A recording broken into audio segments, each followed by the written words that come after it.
Hello friends आपण मानक मोर YouTube channel को बहुत बहुत स्वागत जनाऊँगी। तो सांग मैंने ये वीडियो रे आमे करप्शन रिलेटेड किसी तथ्य ये आम जाना सीएसटी बा इनिशियल अपॉइंट टीचर किसी करप्शन तथ्य को लेकिन आम ये आलोचना करवा। तो ये मुझे क्या भी आक्षेप करके भी कहूना। तो ये मुझे केवल सत्यता को आपण सामना को आने एक छोट प्रयास करुँची। तो ता पूर्व जब वीडियो भल लगे निश्चित भाव में लाइक करदे और चैनल को सब्सक्राइब करदे। ठीक अच्छे ताले चलतु डेरी न कर वीडियो स्टार्ट करनवा।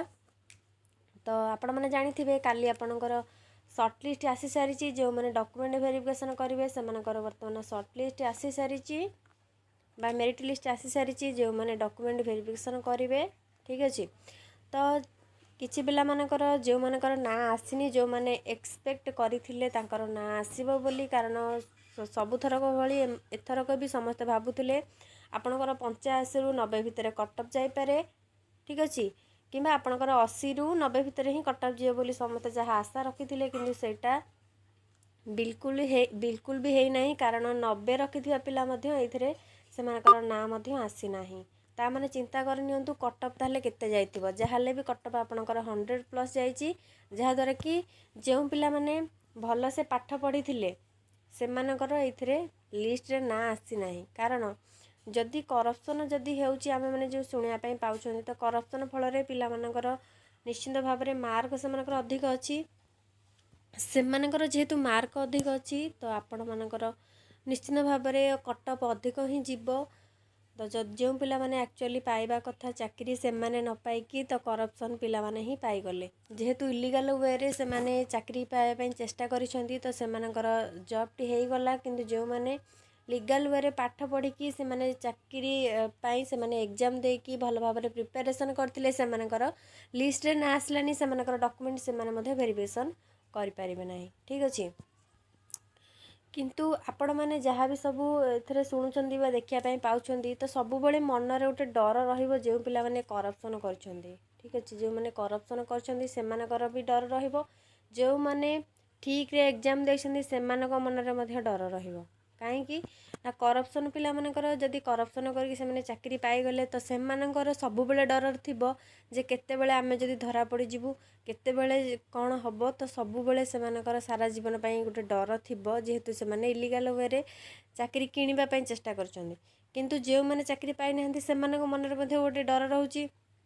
जे आमे माने तो लीगल वे रे ही जीवु आमे माने इलीगल किछि करि परिबु नाही जदि सब बेले एमती चलिबो ताहले आमर केमती चाकरी हम आमे तो एते पाठ पढुछु किंतु आमर चाकरी हम कि नहीं तो सब बेले एई डर मध्ये समस्तंकर रहुची।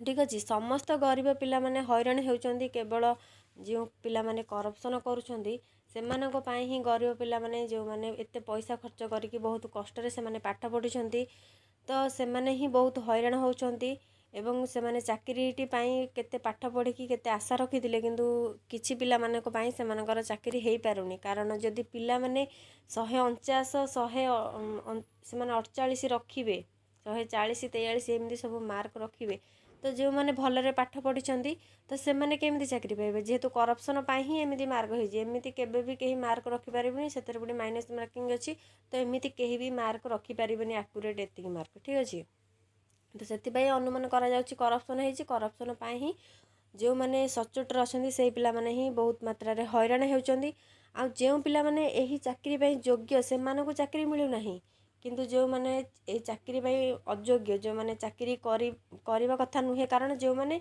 ओएसटीटी रे जो मैंने क्वालिफाई करि पार नथिले एवं जो मैंने पूर्वथर सीएसटी रे जो मैंने 60 ରୁ 70 रखिचंती किंबा 60 ରୁ 65 रखिचंती से माने किभली 148 किंबा 143 मार्क रखि परिले। ठीक अच्छे तो यह केमिति संभव हो पारला तो से आपणकर 100+ कटअप जाइए सीएसटी रे जहाँ केबे भी घटी नाथिला एथरक प्रथम थर पर देखा मिली आ प्रथम थर पर एमती आपण मैंने देखापी पाँच। ठीक अच्छे तो से आपण मैंने ଚିନ୍ତା କରନ୍ତୁ ଯେଉଁ ପିଲାମାନେ ଇଲିଗାଲି ଭାବରେ କରପ୍ସନ୍ କରିକି ଚାକିରି ପାଇବା ପାଇଁ ଚେଷ୍ଟା କରିଛନ୍ତି, ଚାକିରି କିଣିବା ପାଇଁ ଚେଷ୍ଟା କରନ୍ତି ଯେଉଁମାନଙ୍କ ପାଖରେ ପଇସା ନାହିଁ, ଯେଉଁମାନେ ଏମିତି ଇଲିଗାଲ୍ ୱେରେ ଚାକିରି କରିବା ପାଇଁ ଚାହୁଁନାହାନ୍ତି, ତ ସେମାନେ କେମିତି ଆଜ୍ଞା ଚାକିରି ପାଇବେ? ଯଦି ଆପଣମାନେ ଏମିତି କରିବେ ତାହେଲେ ଦେଶରେ ଆଉ ରାଜ୍ୟରେ ଏମିତି ଅନୈତିକ ମାନେ ଇଲିଗାଲ୍ ୱେରେ ଯଦି ସମସ୍ତେ ଚାକିରି କିଣିବା ପାଇଁ ଚେଷ୍ଟା କରିବେ ତ ରାଜ୍ୟରେ କେହି ବି ସଚ୍ଚୋଟ ହିଁ ରହିବେନି। ଠିକ୍ ଅଛି, ଏମିତି ଆଉ କେତେ ଦିନ ସମସ୍ତେ ଅନ୍ୟାୟ ସହିବେ? ସେଥିପାଇଁ ସମସ୍ତଙ୍କର ଚିନ୍ତା ମଧ୍ୟ ବଢ଼ିଗଲାଣି। ତ ସମସ୍ତେ ବର୍ତ୍ତମାନ ଏକଜୁଟ ହୋଇ ଏକ ଦୃଢ଼ ନିଷ୍ପତ୍ତି ବର୍ତ୍ତମାନ ଠାରୁ ନେବାକୁ ପଡ଼ିବ। ଯଦି ଟାଇମ୍ ଆଗରୁ ସମସ୍ତ ନିଷ୍ପତ୍ତି ନ ନିଆଯାଏ ତାହେଲେ ଆଗକୁ ନିଶ୍ଚିତ ଭାବରେ ସମସ୍ତେ ହଇରାଣରେ ପଡ଼ିପାରନ୍ତି।